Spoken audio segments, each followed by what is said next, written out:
TED Talk slow version. How does sugar affect the brain? Picture 1. Goody cookies, cranky candies, velvety cakes, waffled cone piled high with ice cream. Is your mouth watering? Are you craving dessert? Why?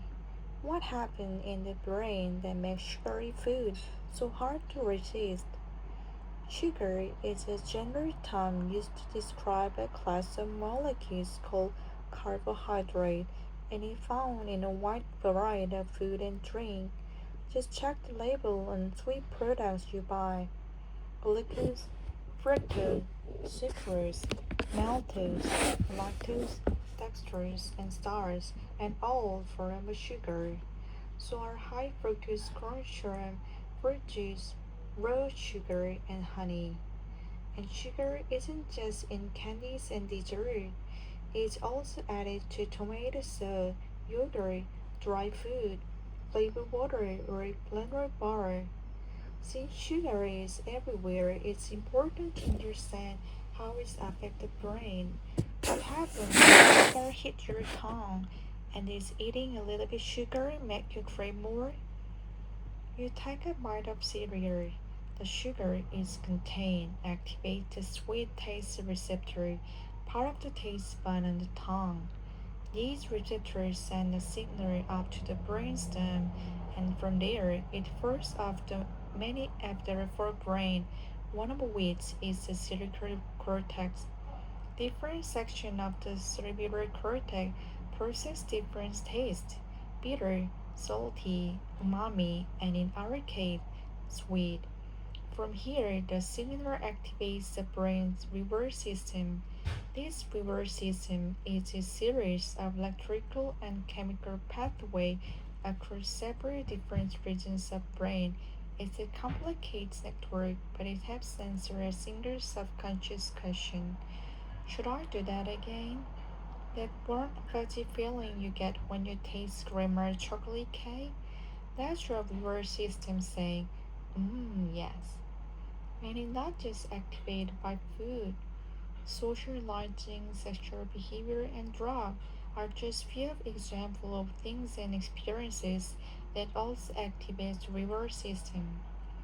But overactivating this reward system kickstarts a series of unfortunate events: loss of control, craving, and increased tolerance to sugar.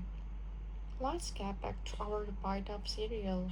It travels down into your stomach and eventually into your gut. And guess what? There are sugar receptors here too.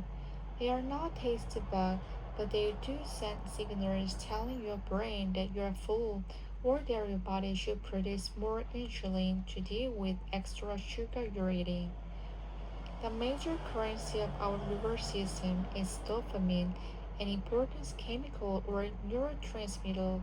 There are many dopamine receptors in the whole brain, but they are not evenly distributed.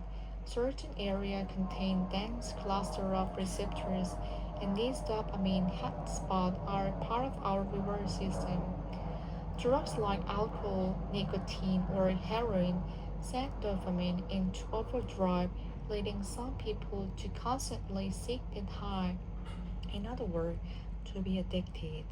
Sugar also causes dopamine to be released through not as violence as drug. And sugar is rare among dopamine inducing food. Broccoli, for example, has no effect, which probably explains why it is so hard to get kids to eat their veggies.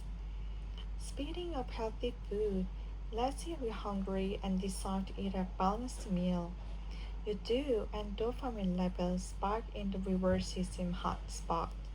But if you eat that same dish many days in a row, dopamine level will spike less and less, eventually leveling out. That's because when it comes to food, the brain evolved to pay special attention to new or different tastes. Why? Two reasons. First, to detect food that is gone bad. And second, because the more variety we have in our diets, the more likely we are to get all the nutrients we need. To keep that variety up, we need to be able to recognize a new food, and more importantly, we need one to keep eating new food. And that's why the dopamine levels off when a food becomes boring.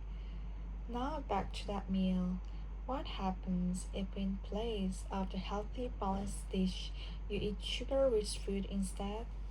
If you really eat sugar or don't eat much at a time, the effect is similar to that of the balanced meal. But if you eat too much, the dopamine response does not level out. In other words, eating lots of sugar will continue to feel rewarding. And this way, sugar behaves a little bit like a drug. It's one reason people seem to be hooked on the sugary food. So think back to all those different kind of sugar. Each one is unique, but every time any sugar is consumed, it kickstarts a domino effect in a brain that sparks a reward feeling. Too much, too often, and things can go onto overdrive. So yes, overconsumption of sugar can have addictive effect on the brain, but a weight of cake once in a while won't hurt you.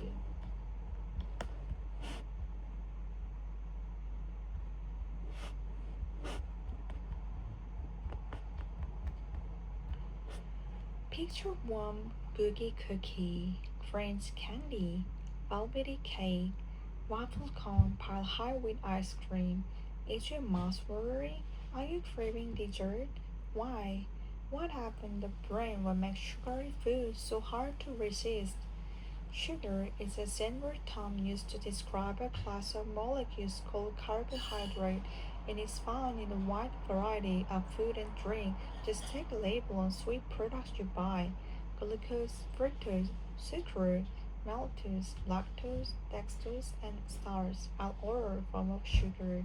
So are high fructose-free fruit juice, road sugar, and honey. And sugar isn't just a candy and dessert, it's also added to tomato sauce, yogurt, dried fruit, flavored water, or granola bar. Since sugar is everywhere, it's important to understand how it affects the brain. What happens when sugar hits your tongue, and does eating a little bit of sugar make you crave more? You take a bite of cereal. The sugar in contained activates the sweet taste receptor, part of the taste bud and tongue. These receptors send a signal up the brainstem, and from there it first off the funny area of the forebrain, one of which is cerebral cortex. Different sections of the cerebral cortex process different tastes: bitter, salty, umami, and in our case, sweet. From here, the signal activates the brain reward system. This reward system is a series of electrical and chemical pathways across separate different regions of the brain. Its complicated networks helps us answer a simple conscious question. Should I do that again? That warm fuzzy feeling you get when you taste cream or chocolate cake? That's reward system saying, yes, and it's not just activated by food, socializing, sexual behavior, and drug. That's just few examples of things experienced that also activate the reward system. But overactivating this reward system kickstarts a series of unfortunate events: loss of control, craving, and increased tolerance to sugar. Let's get back to our bite of cereal. It trickles down into your stomach and eventually into your gut. And guess what? There are sugar receptors here too. They are not taste bud, but they do send signals telling your brain that you are full, or their body should produce more insulin to deal with extra sugar you're eating. A major currency of our reward system is dopamine, an important chemical or neurotransmitter. There are many dopamine receptors in the forebrain, but they are not evenly distributed. Certain areas contain dense clusters of receptors, and these dopamine hotspots are part of our reward system. Drugs like alcohol, nicotine, or heroin send dopamine into overdrive, leading some people to constantly seek it high. In other words, to be addicted. Sugar also causes dopamine to be released through non-balanced drug, and sugar is rare amount of dopamine-inducing food. broccoli, for example, has no effect, which probably explains why it's so hard to get kids to eat their veggies. Speaking of healthy food, let's say you're hungry and decide to eat a balanced meal. You do, and dopamine levels spike in the reward system hotspot. But if you eat that same dish many days in a row, dopamine level will spike less and less, eventually leveling out. That's because when it comes to food, the brain evolves to pay special attention to renew or different tastes. Why? Two reasons. First, to detect food is gone bad. And second, because the more variety we have in diets, more likely we are to get all the nutrients we need. To keep that variety up, we need to be able to recognize new food, and more importantly, we need to want to keep eating new food. And that's why the dopamine levels up when the food become boring. Now back to that meal. What happened if in place of healthy balanced dish you eat sugar rich and instead?